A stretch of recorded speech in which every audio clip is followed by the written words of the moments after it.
देखिए पिछले लेक्चर में बताया जा रहा था इंडक्टिव इफेक्ट का फीचर, मैं यही विशेषता बता रहा था। इसमें विशेषता में सबसे पहले बताया था कि ये परमानेंट इफेक्ट है और ये सिग्मा बॉन्ड से काम करता है, सिग्मा बॉन्ड के थ्रू प्रोपेगेट होता है। तीसरा विशेषता मैं आपको ये बताने जा रहा हूँ इसके बारे में, क्या चीज़, तो जैसे मान लीजिए यहाँ पे कोई कार्बन कार्बन कार्बन कार्बन, ये भी नॉन पोलर बॉन्ड है सारे, लेकिन इससे मान लीजिए कोई ग्रुप जुड़ गया, तब क्या हो जाएगा, पोलर हो जाएगा। अब ये ग्रुप कुछ भी हो सकता है, चाहे इलेक्ट्रॉन लेने वाला ग्रुप हो या इलेक्ट्रॉन देने वाला ग्रुप हो, कुछ भी हो सकता है, तो उससे कोई फर्क नहीं पड़ता है। इलेक्ट्रॉन लेने वाला ग्रुप भी हो सकता है और इलेक्ट्रॉन देने वाला ग्रुप भी हो सकता है। तो सर ये ग्रुप यदि इलेक्ट्रॉन लेने वाले हैं तो इलेक्ट्रॉन लेंगे तो इस पे आएगा माइनस, इस पे आएगा प्लस, इस पे उससे कम प्लस, इस पे थोड़ा कम प्लस, इससे थोड़ा कम प्लस। बताइए ये ग्रुप यदि इलेक्ट्रॉन खींचने वाले हैं तो जितना ज़्यादा ताकत से ये ग्रुप इस कार्बन से इलेक्ट्रॉन छीन लेगा, क्या ये ग्रुप उतना ज़्यादा ताकत से इसको छीन पाएगा? क्या नहीं छीन पाएगा सर। क्यों नहीं छीन पाएगा? क्योंकि दूरी दो बॉन्ड के बराबर हो गया है, तो इस पे प्रभाव सबसे ज़्यादा होगा और इस पे प्रभाव थोड़ा कम हो जाएगा और इस पे प्रभाव और कम हो जाएगा, और लगभग 3 कार्बन जाते जाते इसका प्रभाव खत्म हो जाता है। 3 कार्बन से चौथा कार्बन पे जाएगा तो समझिए कि इसका प्रभाव लगभग काम ही नहीं करता है। मतलब मैं ये आपसे कहना चाह रहा हूं कि ये जो इंडक्टिव इफेक्ट है ये कम दूरी में ज्यादा प्रभाव दिखाता है और ज्यादा दूरी हो जाने पे उतना ज्यादा प्रभाव नहीं दिखा पाता है। मतलब ये दूरी के साथ प्रभाव क्या होता है, घटते जाता है। अगर मान लीजिए ये ग्रुप अगर इलेक्ट्रॉन देने वाला ही होता तो ये कार्बन डायरेक्ट जुड़ा है, पास में जुड़ा है, तो इसको खूब धकेल धकेल के देता, लेकिन जितना धकेल के इसको दे सकता है उतना धकेल के इसको नहीं दे सकता है, क्योंकि दूरी थोड़ा ज़्यादा हो गया है। तो मेरे कहने का मतलब बस यही है कि यह दूरी के साथ घटते जाता है। और दूसरा बात यह भी बता रहा हूं कि 3 से 4 कार्बन जाते जाते इसका प्रभाव खत्म हो जाता है, ये मर जाता है, इंडक्टिव इफेक्ट का विनाश हो जाता है। तो मेरा एक लाइन है, it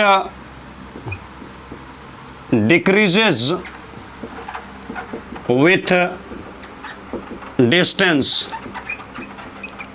it decreases with distance, ये दूरी के साथ घटता है। इसी में मैं एक लाइन जोड़ सकता हूं, इट नियरली, नियरली का मतलब लगभग, it nearly dies off, dies off का मतलब होता है मर जाना, मतलब खत्म हो जाना, यानी इसका विनाश हो जाना। तो इट नियरली डाइज ऑफ, ये लगभग खत्म हो जाते हैं आफ्टर 3 to 4 कार्बन।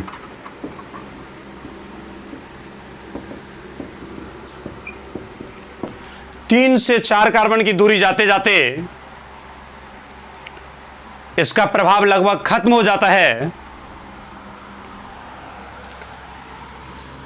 अब देखिए एक लाइन ये भी इसमें मैं जोड़ सकता हूं कि सर ये कार्बन है, ये कार्बन है, इससे जुड़ा ये group.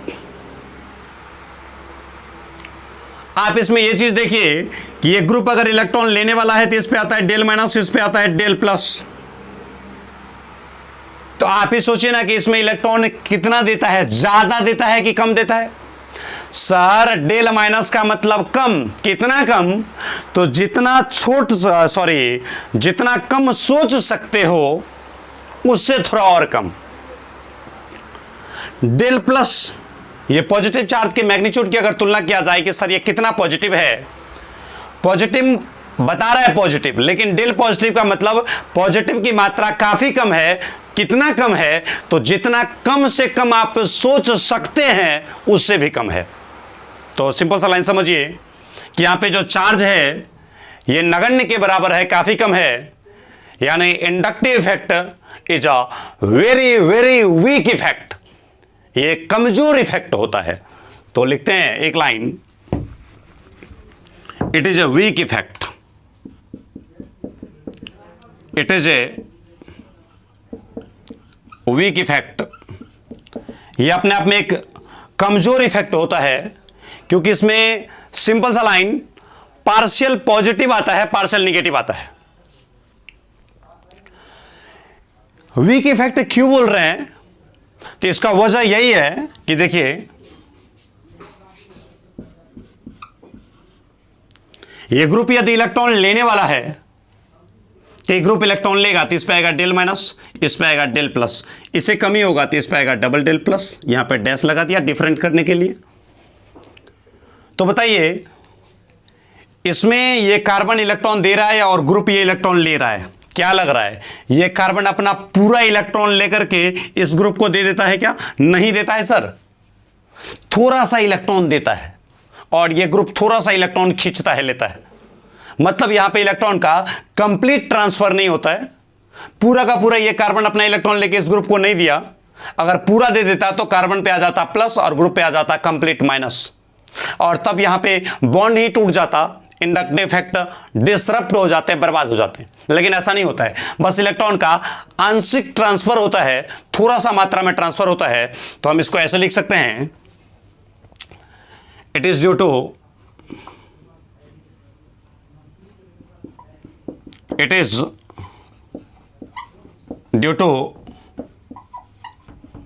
partial shifting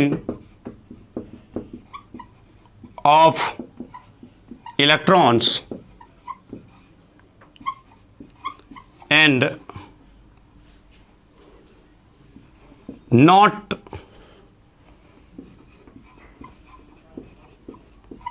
because of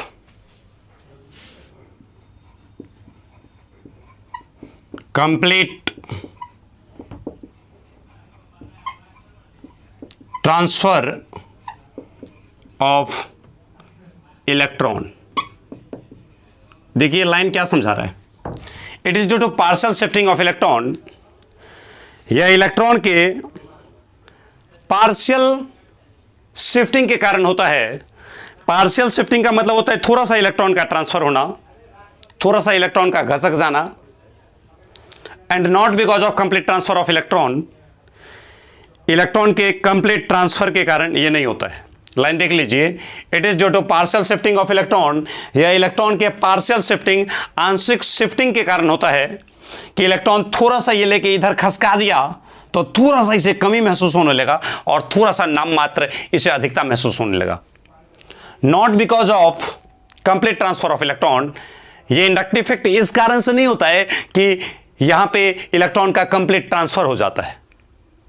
मतलब हम ये बात आपको कहना चाहते हैं कि खास करके inductive effect exist till that moment, inductive effect उस क्षण तक काम करता है व्हेन, जब तक electron have not left their respective atomic orbitals, जब तक इलेक्ट्रॉन अपने एटॉमिक ऑर्बिटल को छोड़ता नहीं है तब तक आता है इंडक्टिव इफेक्ट।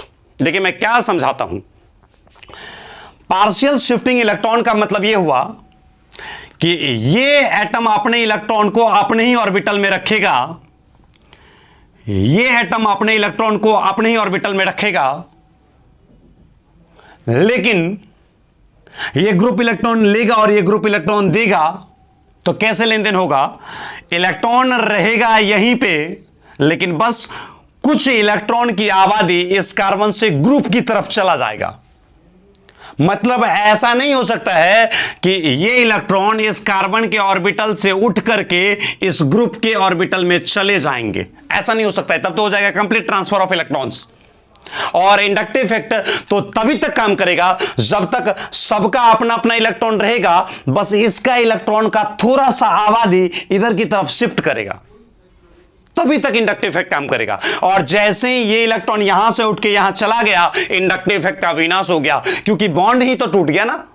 जब ये पूरा इलेक्ट्रॉन इधर चला जाएगा तो ये बॉन्ड ही टूट जाएगा, तो इंडक्टिव इफेक्ट कार्बन और ग्रुप के बीच में रहा कहां। तो मैं वही कहना चाहता हूं कि inductive effect exist till that moment when electrons does not left their respective atomic orbitals.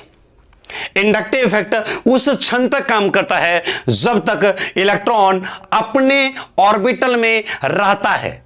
अगर अपने ऑर्बिटल को छोड़ के चला गया, इंडक्टिव इफेक्ट नहीं काम करेगा, बर्बाद हो जाएगा। इंडक्टिव इफेक्ट तो भाई जुड़ा रहेगा तभी ना इंडक्टिव इफेक्ट आएगा। तो मैं इसी लाइन को ऐसे भी लिख सकता हूं, ऐसे। ये लाइन जो समझा रहा है इसी को मैं दूसरे भाषा में लिख सकता हूं ऐसे कि और करके या करके, inductive effect exist till that moment. Inductive effect उस क्षण तक काम करता है when electrons, inductive effect exists till that moment when electrons have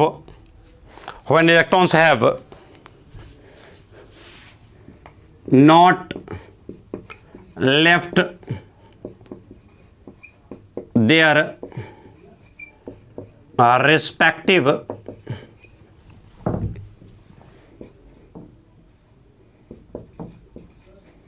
atomic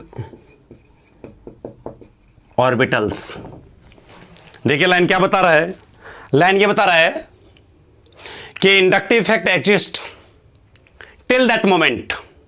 inductive effect पाया जाता है उस क्षण तक, व्हेन, जब तक electrons have not left their respective atomic orbitals. जब तक इलेक्ट्रॉन अपने खास वाले ऑर्बिटल को छोड़ता नहीं है, अपने ही ऑर्बिटल में जब तक रहेगा तब तक इंडक्टिव काम करेगा। क्योंकि जैसे ही इलेक्ट्रॉन अपने ऑर्बिटल को छोड़ करके दूसरे में भाग गया, बॉन्ड टूट जाएगा, इंडक्टिव इफेक्ट का विनाश हो जाएगा। तो इंडक्टिव इफेक्ट तभी तक काम कर सकता है जब तक इलेक्ट्रॉन अपने ऑर्बिटल में रहेगा। तो उम्मीद है कि ये सारा लाइन आप समझ गए होंगे। इसको फटाफट नोट कर लीजिए। मैं एक बार हल्की नजर में इसको बोल देता हूं कि ये परमानेंट इफेक्ट होता है, ये सिग्मा बॉन्ड से काम करता है, ये दूरी के साथ घट जाता है और लगभग 3 से 4 कार्बन जाते जाते ये इंडक्टिव इफेक्ट का औकात खत्म हो जाता है। और जब 3-4 कार्बन पे ही खत्म हो गया औकात, इसका मतलब भाई ये कमजोर इफेक्ट है। इसमें जो इलेक्ट्रॉन का होता है पार्शियल शिफ्टिंग होता है, अंशतः ट्रांसफर होता है, थोड़ी सी इलेक्ट्रॉन का आबादी एक एटम से दूसरे एटम पे चले जाती है। मतलब अगर अगर इलेक्ट्रॉन अपने ऑर्बिटल को छोड़ करके दूसरे में नहीं जब तक जा रहा है, जब तक इलेक्ट्रॉन अपने ही ऑर्बिटल में विद्यमान रहता है, तब तक इंडक्टिव इफेक्ट काम करता है। और जैसे ही इलेक्ट्रॉन अपने ऑर्बिटल को छोड़ करके बगल वाले ऑर्बिटल में एंट्री कर गया, इंडक्टिव इफेक्ट का वहां पे कोई मान्य नहीं रहेगा, वहां पे कोई वैलिडिटी नहीं रहेगी, वो खत्म हो गया इंडक्टिव इफेक्ट। अब देखिए, मैं आपको एक चीज समझाना चाहता हूं। आप बोलते हैं प्लस आई ग्रुप। प्लस आई ग्रुप मतलब इलेक्ट्रॉन देने वाला ग्रुप, माइनस आई ग्रुप मतलब इलेक्ट्रॉन खींचने वाला ग्रुप। प्लस आई ग्रुप है इलेक्ट्रॉन देगा, आप ही सोचिए ना, जिसके पास ज्यादा देने का क्षमता है वो ज्यादा देगा, जिसके पास कम देने का क्षमता है वो कम देगा। मतलब प्लस आई ग्रुप के पास भी अपना एक स्ट्रेंथ होता है, अपना एक ताकत होता है कि मान लीजिए ये भी एक ग्रुप है, ये भी एक ग्रुप है, ये भी है प्लस आई ग्रुप, ये भी है प्लस आई ग्रुप, ये भी इलेक्ट्रॉन देना चाहता, ये भी देना चाहता। अब दोनों की भिड़ंत हो गई कि कौन ज्यादा देना चाहता। जिस ग्रुप के पास इलेक्ट्रॉन देने की क्षमता ज्यादा है, इसका मतलब कहा जाएगा कि सर इसका प्लस आई पावर काफी ज्यादा है। तो सर हम कैसे चेक करेंगे कि किस ग्रुप के पास इलेक्ट्रॉन देने की क्षमता ज्यादा है? तो थोड़ा समझने की कोशिश कीजिएगा, रटना नहीं पड़ेगा, समझना है बस। एक चीज आप अपने जहन में डाल दीजिए कि कार्बन और हाइड्रोजन ये सब इलेक्ट्रॉन देने का काम करता है। याद हो क्या लाइन? मैंने क्या बोला? कार्बन और हाइड्रोजन ये सब इलेक्ट्रॉन देने का काम करता है। अल्काइल, कार्बन हाइड्रोजन को हम लोग बोलते हैं अल्काइल ग्रुप। याद होगा ना, अल्केन जानते होंगे अल्केन का फॉर्मूला CnH2n+2, इसको आप बोलते होंगे अल्केन। और इस अल्केन से यदि आप एक हाइड्रोजन को रिमूव कर देते हैं, -H मतलब एक हाइड्रोजन हटा देते हैं, तो देखिए कार्बन N था, कार्बन N है, हाइड्रोजन कितना था 2n+2, तो हाइड्रोजन कितना होगा 2n+1, एक हाइड्रोजन निकल गया, इसमें से एक माइनस कर देंगे हाइड्रोजन तो ये आ जाएगा। तो अल्केन से हाइड्रोजन हटाने से क्या बनता है, अल्काइल बनता है। और इस अल्काइल को ऐसे लिखा जाता है R-।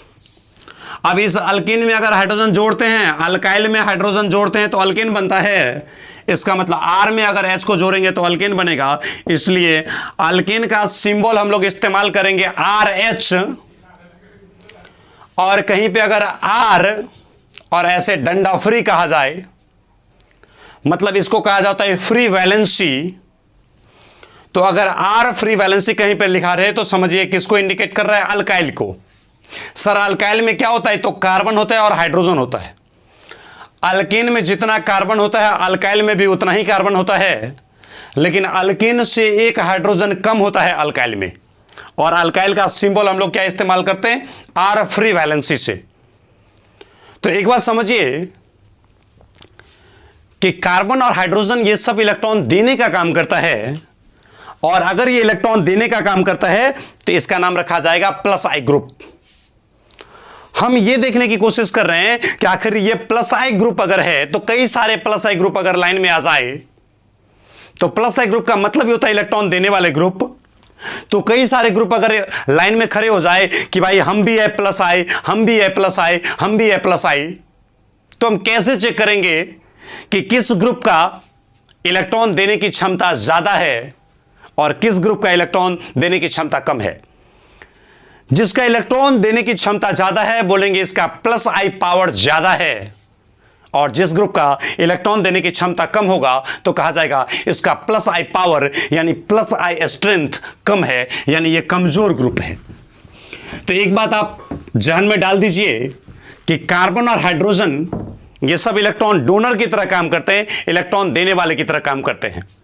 तो मान लीजिए कार्बन इलेक्ट्रॉन देता है तो ज्यादा कार्बन होगा तो ज्यादा इलेक्ट्रॉन देगा, और कम कार्बन होगा तो कम इलेक्ट्रॉन देगा। फिर से सुनिए मैंने क्या बोला। हम देखने वाले हैं स्ट्रेंथ, ताकत, स्टेमिना, कि किस ग्रुप के पास स्टेमिना ज्यादा है, किस ग्रुप के पास स्टेमिना कम है। हमारा हेडिंग है स्ट्रेंथ, यानी उसकी ताकत, उसकी क्षमता, उसका औकात की बात कर रहा हूं। तो स्ट्रेंथ ऑफ +I ग्रुप,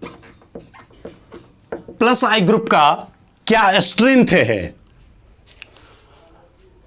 अब +I ग्रुप का मैं स्ट्रेंथ एक बार लिखता हूं, फिर मैं आपको समझाऊंगा। रटना नहीं है, समझना है। सबसे ज्यादा इलेक्ट्रॉन देने की क्षमता CH2- में है। देखिए CH2- लिखा, माइनस को घेर दिया। जब भी चार्ज लिखा जाएगा तो पूरे ऑर्गेनिक में हम क्या करेंगे, चार्ज को घेर देंगे। घेरने से क्या होता है, वो इंडिकेट थोड़ा ज्यादा करता है कि भाई यहां पे घेरा में कोई चार्ज रखा गया है। तो CH2- मैंने इसको घेर दिया, इंडिकेट कर दिया। इसके बाद आता है NH-। आपको लग रहा होगा कि सर ये याद कर लें, याद नहीं किए, सब निकाल रहे हैं हम सोच सोच के। उसके बाद आता है O-।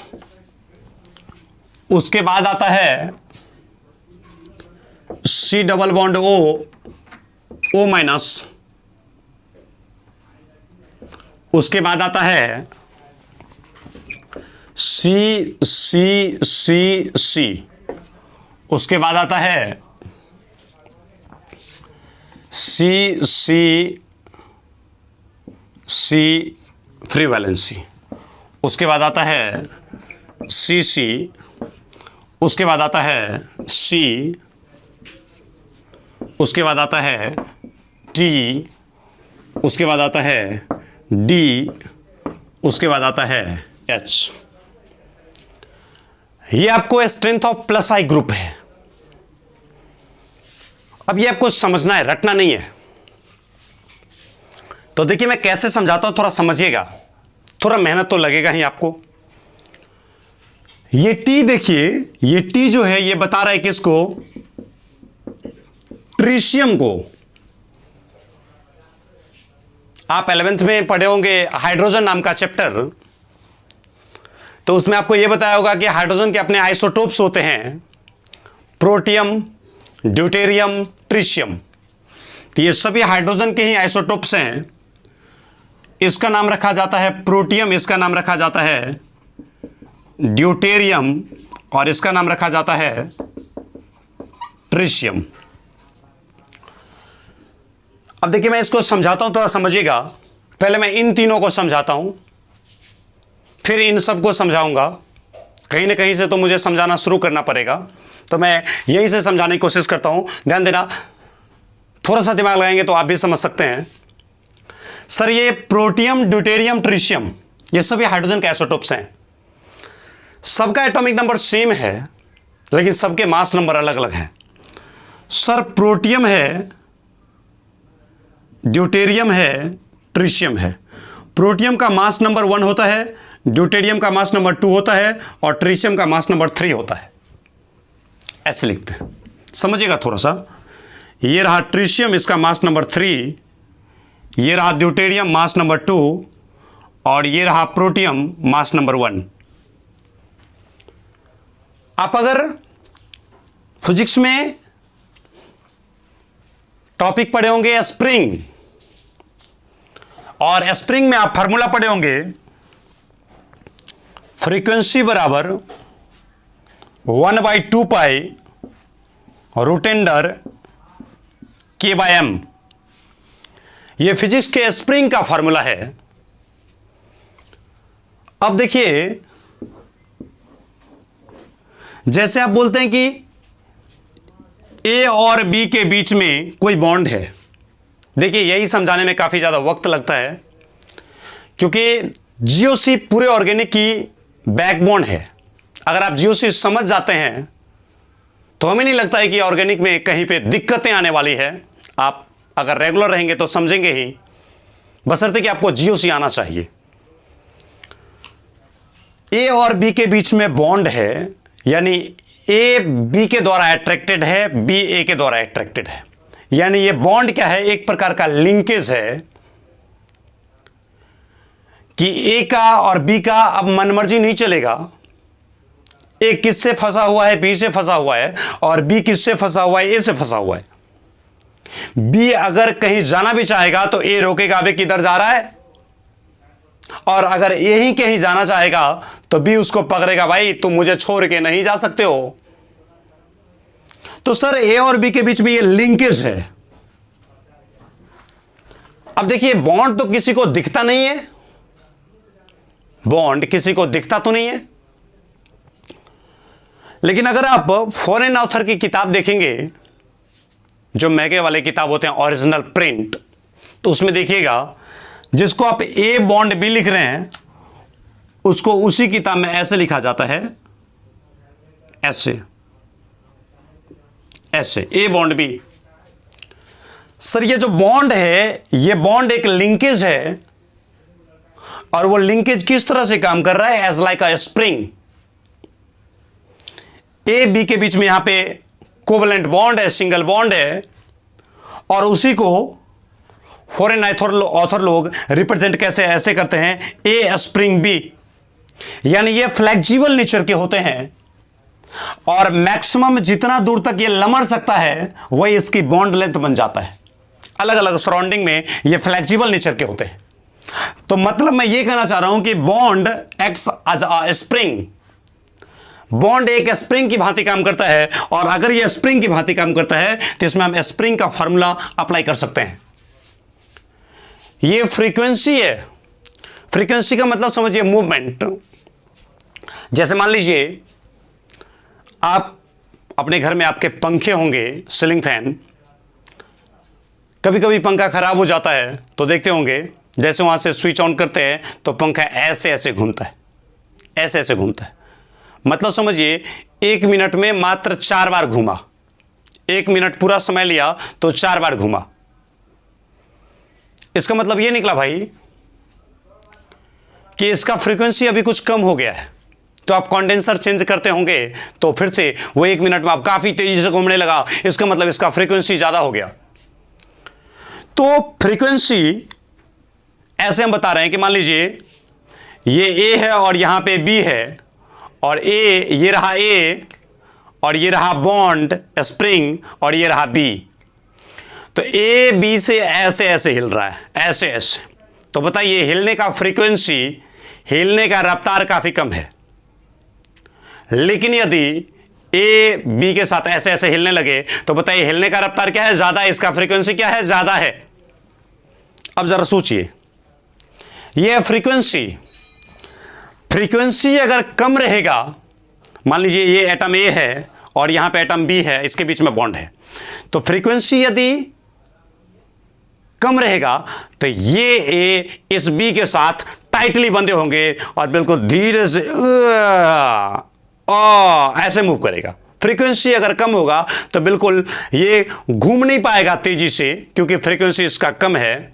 मतलब जब फ्रीक्वेंसी कम होता है तो ये घूमता है कम, और घूमता है कम इसका मतलब इन दोनों के बीच में जकड़ा हुआ है काफी मजबूती से, यानी बॉन्ड होता है तगड़ा। तो मैं आपको एक लाइन कहना चाहता हूं कि जब फ्रीक्वेंसी होता है कम तो उनके बीच में बॉन्ड बनता है तगड़ा। लेकिन यदि ऐसा हो जाए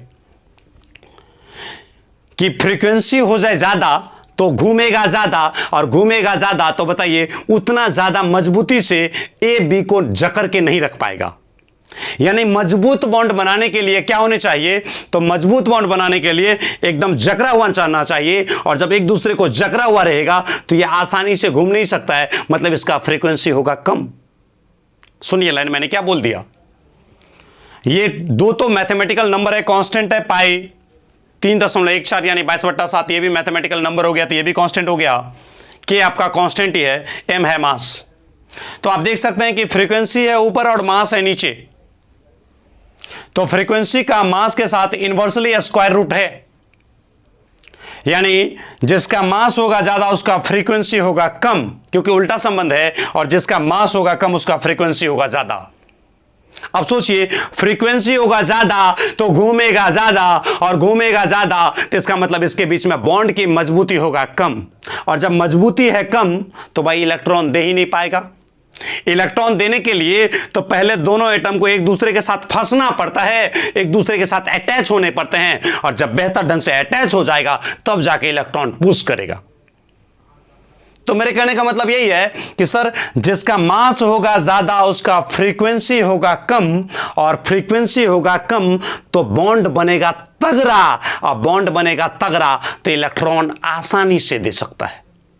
लेकिन सर जिसका मास होगा ज्यादा, जिसका मास होगा कम उसका फ्रीक्वेंसी होगा ज्यादा, और फ्रीक्वेंसी होगा ज्यादा तो ओसिलेट करेगा ज्यादा, और ओसिलेट करेगा ज्यादा तो भाई मजबूत बॉन्ड ही नहीं बन पाएगा, और जब तक बॉन्ड बन ही नहीं पाता है तो इलेक्ट्रॉन देगा कैसे? क्योंकि ये तो इलेक्ट्रॉन तब ना देगा जब सिग्मा बॉन्ड बनेगा। तो मैं आपसे यही कहना चाह रहा हूं कि प्रोटियम, ड्यूटेरियम और ट्रिशियम इन तीनों को गौर से देखा जाए तो इसका मास कम है, इसका मास थोड़ा ज्यादा है, इसका मास और ज्यादा है। तो इसका मास है सबसे कम, तो सोचिए मास है कम तो फ्रीक्वेंसी होगा ज्यादा, और फ्रीक्वेंसी इसका होगा ज्यादा तो हिलेगा ज्यादा, हिलेगा ज्यादा तो बॉन्ड बनेगा कमजोर, और जब बॉन्ड बन जाएगा कमजोर, सोचिए बॉन्ड ही अगर कमजोर बन गया तो इलेक्ट्रॉन दे नहीं पाएगा, मतलब इलेक्ट्रॉन देने की क्षमता थोड़ा कम हो गया। सर इसके तुलना में इसका मास है ज्यादा, ड्यूटेरियम पे आ चुके हैं, तो सर मास अगर ज्यादा तो फ्रीक्वेंसी होगा कम, फ्रीक्वेंसी कम तो हिलेगा कम, और हिलेगा कम तो बॉन्ड बनेगा मजबूत, और मजबूत बनेगा तो इलेक्ट्रॉन देगा ज्यादा, यानी इसके तुलना में यह ज्यादा देगा। सर मास इससे भी ज्यादा इसका है, सर इससे ज्यादा अगर मास है इसका, इन तीनों में मास है सबसे ज्यादा, सोचिए मास रहेगा सबसे ज्यादा तो फ्रीक्वेंसी होगा सबसे कम, फ्रीक्वेंसी है सबसे कम मतलब हिलेगा सबसे कम, और हिलेगा सबसे कम इसका मतलब बॉन्ड बनेगा सबसे मजबूत, और जब बॉन्ड बनेगा मजबूत तो इलेक्ट्रॉन आसानी से दे पाएगा, और जब इलेक्ट्रॉन आसानी से दे पाएगा मतलब इसके देने की ताकत ज्यादा हो गया।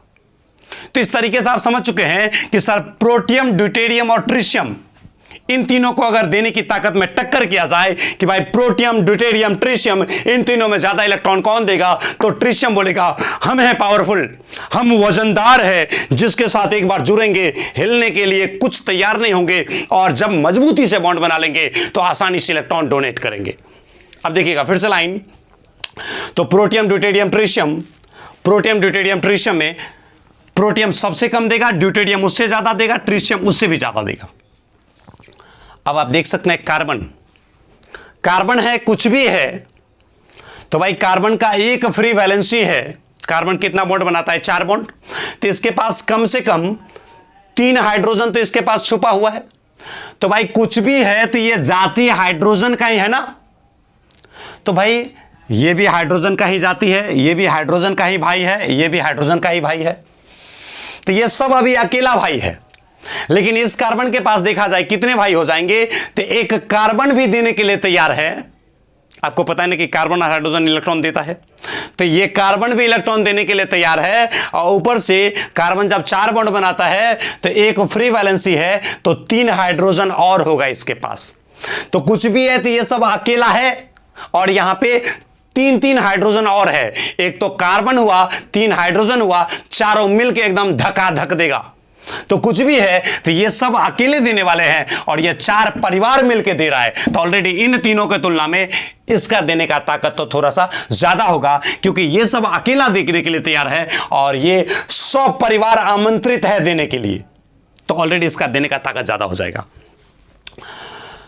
सर इसकी तुलना में इसका ज्यादा हो गया ताकत, क्योंकि ऑलरेडी जानते हैं कार्बन अगर इलेक्ट्रॉन देता है तो कार्बन रहेगा ज्यादा तो इलेक्ट्रॉन देगा ज्यादा। तो सर इसके पास एक ही कार्बन था, इसके पास सर 2 कार्बन है, तो इसके तुलना में तो ये ज्यादा इलेक्ट्रॉन देगा। भाई हम हाइड्रोजन को नहीं गिन रहे हैं, फिर भी समझाने के लिए, क्योंकि सर इसके पास देखिए जैसे 2 बॉन्ड है तो तीसरा हाइड्रोजन होगा, चौथा हाइड्रोजन होगा, क्योंकि आप जानते हैं कार्बन कितने बॉन्ड बनाते हैं, 4 बॉन्ड। इस कार्बन के पास जैसे देखिए 1 बॉन्ड बने हुए हैं, तो दूसरा हाइड्रोजन, तीसरा हाइड्रोजन, चौथा हाइड्रोजन, यानी इसके पास 3 हाइड्रोजन होगा। कार्बन टोटल 4 बॉन्ड बनाता है, जितना बॉन्ड दिख रहा है वो ठीक है, बाकी जो घटता है उसके बदले आप हाइड्रोजन दे दीजिए, उतना हाइड्रोजन दीजिए, उसको 4 बॉन्ड पूरा कर दीजिए। हालांकि याद होगा आपको, जोर पे, छोर पे, कोना मतलब कोर पे, इन सारे जगहों पे कार्बन होता, कार्बन 4 बॉन्ड बनाता है, जो दिखता है वो ठीक है, जो नहीं दिखता उसके बदले हाइड्रोजन होगा। तो सर इस कार्बन के पास अगर देखा जाए तो 3 बॉन्ड है, 3 बॉन्ड। इस कार्बन को देखिए, 1 बॉन्ड आगे, 1 बॉन्ड नीचे, 1 बॉन्ड पीछे, इस कार्बन का 3 बॉन्ड दिख रहा है, तो 1 कमी हो रहा है, तो 1 हाइड्रोजन होगा इसके पास। इसके पास सर 1 ही बॉन्ड दिख रहा है तो 3 हाइड्रोजन होगा। इस कार्बन के पास 1 ही बॉन्ड दिख रहा है, इसका मतलब 3 हाइड्रोजन होगा। हम हाइड्रोजन छोड़ के भी समझा सकते हैं, सर यह अकेला कार्बन देता है, यह 2 अकेला देता है, तो ऑलरेडी कार्बन अगर इलेक्ट्रॉन देता है तो कार्बन रहेगा ज्यादा तो इलेक्ट्रॉन देगा ज्यादा। तो ये अकेला है, ये 2 अकेला है, ये तिकेला है, ये 4 अकेला है, 1 2 3 और अकेला ये 1 4। तो इस तरीके से ये 1 कार्बन देने के लिए तैयार है, ये 2 कार्बन है, ये 3 कार्बन है, और ये इसमें 4 कार्बन है। तो बताइए इन सब में कौन ज्यादा देगा, तो सबसे ज्यादा 4 कार्बन वाला देगा, उसके बाद 3 कार्बन वाला देगा, उससे कम 2 कार्बन वाला देगा, उससे कम 1 कार्बन वाला देगा, उसके बाद अकेला वाला देगा, ये सब अकेला वाला देगा। अब बात आ गया कि सर यहां से लेके यहां तक तो हम समझ चुके हैं, अब इसमें समझाइए ना। बताइए एक छोटा सा लाइन कि सर किसी के पास, मान लीजिए आप रोड पे जा रहे हैं, आप हैं और आपके मित्र हैं, आपका पैसा आपके पॉकेट में है, 2 रुपए का सिक्का, 5 रुपए का सिक्का, 10 रुपए का सिक्का, इस तरीके से आपके पॉकेट में है, और कोई और एक और आदमी है, आपका मित्र जो बगल में है, उसके पास भी पैसा है, लेकिन उसका पैसा उसके पास में नहीं है, उसका पैसा स्टेट बैंक SBI में रखा हुआ है, उसके पास खाली चेक है, ब्लैंक चेक है। आप दोनों मित्र बात करते हुए जा रहे थे, उसी समय एक भिखमंगा आया और आपके बीच में आ गया और हाथ फैला दिया, बोल दिया दे दे दे दे दे दे, मेरे बीबी को टीबी है, अम्मा को दम्मा है, दे दे। तो आपने सोचा कि भाई लग रहा है बेचारा को बहुत मजबूरी है, गरीबी बहुत ज़्यादा है, परेशानी है, अगर हम इसे पैसे नहीं देते हैं तो बेचारा खाना कहाँ खाएगा। आपने 10-20 रुपये उससे दे दिया। जो आपके बगल में था मित्र, उसने इस पॉकेट में हाथ डाला, इसमें हाथ डाला, इसमें हाथ डाला, इसमें हाथ डाला, उससे इसमें हाथ डाला तो निकला चेक। अब वो सोचा भाई मेरे पास तो पैसे नहीं है। तो आप ही बताइए, भले ही आपके मित्र के पास अकाउंट में 4 लाख हो और आपके पास मात्र 50 रुपये थे, तो सर उसका जो पैसा है, मित्र का जो पैसा है, वो पैसा बैंक में बंधा हुआ है, वो आसानी से नहीं दिया जा सकता है। लेकिन सर मेरे पास जो पैसे थे वो खुले पैसे हैं, खुले हैं, मेरे पास हैं, वो मेरे पॉकेट में छितराए हुए हैं, हम चाहे तो उसे आसानी से दे सकते हैं। तो सर निगेटिव का मतलब चार्ज, नेगेटिव का मतलब चार्ज, नेगेटिव मतलब इसके पास लोन पेयर है, नेगेटिव मतलब इसके पास लोन पेयर है, नेगेटिव मतलब इसके पास लोन पेयर है, नेगेटिव मतलब इसके पास लोन पेयर है। तो एक बात तो श्योर हो गया भाई, नेगेटिव का मतलब लोन पेयर है, लोन पेयर है मतलब खुला इलेक्ट्रॉन की आबादी इसके पास है। लेकिन इस सब के पास देख लीजिए तो क्या है, तो सर इलेक्ट्रॉन बॉन्ड में बंधा हुआ है, कहीं भी लोन पेयर का नामो निशान नहीं है। तो एक बात तो श्योर हो गया कि इन सब के पास देखिए लोन पेयर मतलब खुला पैसा, खुला इलेक्ट्रॉन, खुला इलेक्ट्रॉन, खुला इलेक्ट्रॉन, खुला इलेक्ट्रॉन, और इन सब के इलेक्ट्रॉन कहां पे, तो बॉन्ड में बंधे हुए हैं। इन सब के इलेक्ट्रॉन कहां पे है, तो सर बॉन्ड में बंधे हुए हैं।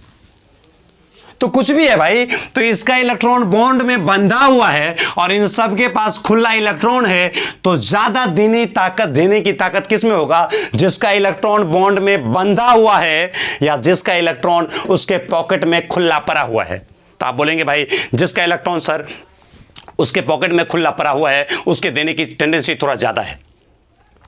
तो इसी वजह से न्यूट्रल के तुलना में निगेटिव चार्ज वाले की इलेक्ट्रॉन देने की क्षमता ज्यादा होता है, क्योंकि निगेटिव का मतलब ही उस पे इलेक्ट्रॉन की आबादी अच्छा खासा है, उसके पास में इलेक्ट्रॉन है। इसके पास देखिए कहीं इलेक्ट्रॉन दिख रहा है क्या, नहीं, सबका इलेक्ट्रॉन कहां पे है, उसके बॉन्ड में है। अब बॉन्ड में खुला थोड़ी ना है, सब बंधा हुआ है। इसका भी इलेक्ट्रॉन कहां है, बॉन्ड में बंधा हुआ है। इसका भी इलेक्ट्रॉन कहां है, सर बॉन्ड में बंधा हुआ है। तो ये सब इलेक्ट्रॉन अपना अपना इलेक्ट्रॉन बांध के रखा है और ये सब इलेक्ट्रॉन को खुला लेके घूम रहा है। तो नेगेटिव चार्ज वाले का देने का क्षमता न्यूट्रल वाले से थोड़ा ज्यादा हो जाएगा। अब देखिए इसमें इतना तो श्योर निकल गया कि ये यहां तक इन सब के तुलना में इस नेगेटिव वाला का देने का क्षमता ज्यादा होगा। अब इस नेगेटिव में कौन ज्यादा कौन कम आपने कैसे डिसाइड किया, तो देखिए ये कार्बन है, ये नाइट्रोजन है, ये ऑक्सीजन है। पहले इन तीनों को समझिए फिर मैं इसको समझाता हूं। इतना तो आप समझ चुके हैं, यहां तक समझ चुके हैं, मुझे नेगेटिव वाला समझाना है। सर ये कार्बन है तो इसका इलेक्ट्रॉन नेगेटिविटी 2.5 है, नाइट्रोजन है तो इसका इलेक्ट्रॉन नेगेटिविटी 3.0 है और ऑक्सीजन है तो इसका 3.5 है। पहले इन तीनों को समझिए फिर मैं इसको समझाऊंगा। सर इसका इलेक्ट्रॉन नेगेटिविटी कम, इसका इलेक्ट्रॉन नेगेटिविटी ज्यादा, इसका इलेक्ट्रॉन नेगेटिविटी और ज्यादा। सोचिए ये सब किसमें है, इलेक्ट्रॉन देने वाले के रूप में है, इलेक्ट्रॉन देने वाले के लाइन में खड़े हैं। अब ये कार्बन बोलता है कि भाई मेरे पास भी खुला है, तेरे पास भी खुला है, तेरे पास भी खुला है। इसको मैं अभी नहीं समझा रहा हूं, पहले मैं इन तीनों को समझाता हूं फिर इस पे आता हूं। ये बोलता है मेरे पास भी खुला, मेरे पास भी खुला, मेरे पास भी खुला इलेक्ट्रॉन है, जो आएगा एकदम धकाधक देगा। तब ये कार्बन समझाने लगता है कि तुम धकाधक नहीं दे सकते हो। क्यों नहीं दे सकते हो, क्योंकि तुम जानते हो कि मेरा इलेक्ट्रॉन नेगेटिविटी है कम। देखिए ना इन दोनों में ये 3.5 है, ये 3 है, ये बेचारा 2.5 है, इलेक्ट्रॉन नेगेटिविटी इसका कम है। तो ये कार्बन बोलता है, ये CH2 माइनस क्या बोल रहा है, ध्यान देना, सीखिएगा। यहां से यहां देते हैं CH2 माइनस यहां पे, और यहां से मान लीजिए कोई लेने वाला है, लेने वाला है यहां पे, और ये CH2 माइनस क्या है, देने वाला है। सोचिए तो CH2 माइनस कहता है कि मेरा इलेक्ट्रॉन नेगेटिविटी 2.5, इसका इलेक्ट्रॉन नेगेटिविटी 2.5 है, कम है। इन दोनों के तुलना में तो इसका इलेक्ट्रॉन नेगेटिविटी कम है। तो ये CH2 माइनस कहता है हम हैं देने वाले, ये हैं लेने वाले, तो NH माइनस कहता है कि हमरे को आने दो, हम ही देने वाले बन जाते हैं। तो बोला कि तुम यहां नहीं आ सकते हो, सबसे पहले मुझे देने दो। बोला क्यों देने दे तेरे को? तो बोला कि मेरा इलेक्ट्रॉन नेगेटिविटी है कम। कार्बन है ना भाई, कार्बन यहां पे दे रहा है, तो कार्बन क्या बोलता है कि मेरा इलेक्ट्रॉन नेगेटिविटी कम, इलेक्ट्रॉन खींचने की क्षमता कम, और इलेक्ट्रॉन खींचने की क्षमता कम तो इलेक्ट्रॉन खिंचवाने की क्षमता ज्यादा। जरा सोचिए मैंने क्या बोल दिया। ये CH2 minus, NH minus, O minus, इन सब में लोन पेयर है, सब पे नेगेटिव चार्ज है। सब लाइन में खड़ा हो गया कि भाई हम देंगे, हम देंगे, हम देंगे, क्योंकि हमारे पास खुला, हमारे पास खुला, हमारे पास खुला। भाई तुम लोग शांत रहो, हम लेने वाले को बुलाते हैं, और जो एकदम लेने वाले को ठूस ठूस के देगा, हम बोलेंगे कि नहीं उसका देने का क्षमता ज्यादा है। तो CH2 माइनस कहता है कि हमारा इलेक्ट्रॉन नेगेटिविटी कम, हमारा इलेक्ट्रॉन नेगेटिविटी कम, इलेक्ट्रॉन खींचने की क्षमता कम, और खींचने की क्षमता कम तो खिंचवाने की क्षमता ज्यादा, मतलब देने की चाहत है ज्यादा। NH माइनस कहता है कि बात तो तू सही बोल दिया, क्योंकि भाई कार्बन के तुलना में इसका इलेक्ट्रॉन नेगेटिविटी ज्यादा, तो इलेक्ट्रॉन खींचने की क्षमता ज्यादा तो खिंचवाने की क्षमता कम, मतलब देने की चाहत कम। ऑक्सीजन बेचारा मुंह लटका लिया, बोला क्या पता नहीं ये कहां से पॉइंट निकाल लिया, बात तो सही समझा रहा है। मैं इन तीनों में फिर पीछे हो गया। कैसे? तो ऑक्सीजन चाहता है देना, नेगेटिव चार्ज है, लोन पेयर है, नेगेटिव चार्ज लोन पेयर सबके पास था, लेकिन इन तीनों में इलेक्ट्रॉन नेगेटिविटी सबसे ज्यादा ऑक्सीजन का हो गया। और आप ही सोचिए ना, इलेक्ट्रॉन नेगेटिविटी अगर इन तीनों में सबसे ज्यादा, तो इलेक्ट्रॉन खींचने की क्षमता सबसे ज्यादा, यानी खिंचवाने की क्षमता कम। सोचिएगा मैंने क्या बोला, इन तीनों में अगर गौर से देखा जाए तो इन तीनों में देख सकते हैं कि इलेक्ट्रॉन नेगेटिविटी ऑक्सीजन का सबसे ज्यादा, तो इलेक्ट्रॉन खींचने की क्षमता सबसे ज्यादा तो खिंचवाने की क्षमता कम, मतलब देने की चाहत कम, यानी ऑक्सीजन उतना तेजी से इलेक्ट्रॉन नहीं दे सकता है, यानी इन तीनों में सबसे पीछे आ गया। अब ये आता है, अगर यहां पे लेने वाले आ जाए, मान लीजिए लेने वाला कोई है L, देने वाला ये है, तो ये देने वाला डायरेक्ट देगा इलेक्ट्रॉन लेने वाले को, ये देने वाला डायरेक्ट देगा इलेक्ट्रॉन, ये देने वाला भी डायरेक्ट देगा इलेक्ट्रॉन, क्योंकि सबके पहले ही एटम पे नेगेटिव है। ऑक्सीजन पे नेगेटिव खटाखट देगा, नाइट्रोजन पे नेगेटिव और तेजी से देगा, कार्बन पे नेगेटिव और तेजी से देगा। लेकिन यहां पे अगर मान लीजिए कोई अगर लेने के लिए आता है, तो ये एटम पहले इसको देगा, अब फिर ये लेकर के इसको देगा, मतलब आप देख लीजिए ये एटम डायरेक्ट इसको नहीं दे रहा है, इनडायरेक्ट दे रहा है। नहीं समझ रहे क्या? क्योंकि ये पहले किसको देगा? कार्बन को देगा, और कार्बन तब लेकर के यहां जो ग्रुप कोई जुड़ेगा लेने वाला उसको देगा, मतलब इस लेने वाले को डायरेक्ट फायदा नहीं हो रहा है, इनडायरेक्ट हो रहा है, क्योंकि वो पहले कार्बन को दिया और कार्बन लेकर के फिर इस लेने वाले को दिया। तो यहां पे ये सब डायरेक्ट दे रहा है और ये बेचारा इनडायरेक्ट दे रहा है, यहां से डायरेक्ट यहां पे नहीं जा रहा है, ये पहले इसको देगा फिर ये लेकर के यहां पे देगा। तो इस वजह से इन तीनों में सबसे पीछे ही आ जाएगा। तो उम्मीद है कि ये बातें आप समझ चुके होंगे, इसको आप अपने हिसाब से नोट कर लें, जहां पे जो असुविधा हो आप समझने की कोशिश करें। अगर ज़्यादा असुविधा होता है तो वीडियो को दोहराने की कोशिश करें, और अगर कुछ ज़्यादा ही असुविधा हो रहा है तो पक्के से हमारे नंबर पे कॉल करें। हमारा नंबर है 9852106210।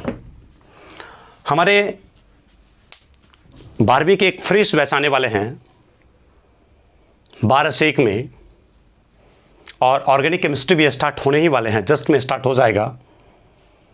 तो जिन बच्चे को भी पढ़ना हो तो पक्के से इस नंबर पे आप अपने आधार कार्ड को व्हाट्सएप करेंगे या इस नंबर पे कॉल करके आप सारी जानकारी लेंगे, पूरे कोर्स की पढ़ाई ऐप के थ्रू, तो वहाँ से दिया जाएगा। और 11वीं के बैच भी 2 तारीख से आने वाले हैं, 2 तारीख से दिया जा रहा है 1 से 2 में, और 11वीं का बैच 11th का बैच 2 तारीख से 1 से 2 टाइम में दिया जाएगा। और 12वीं का नया बैच आ रहा है 12 से 1 में, दोपहरिया के 12 से 1 में, वो भी 2 तारीख से ही आ रहा है। और ऑर्गेनिक केमिस्ट्री पहला चैप्टर आपका जो हेलो एल्केन हेलोरीन है किताब से, वह स्टार्ट होने वाला है। वो जस्ट में ही स्टार्ट हो जाएगा, बस बच्चों का वेट किया जा रहा है।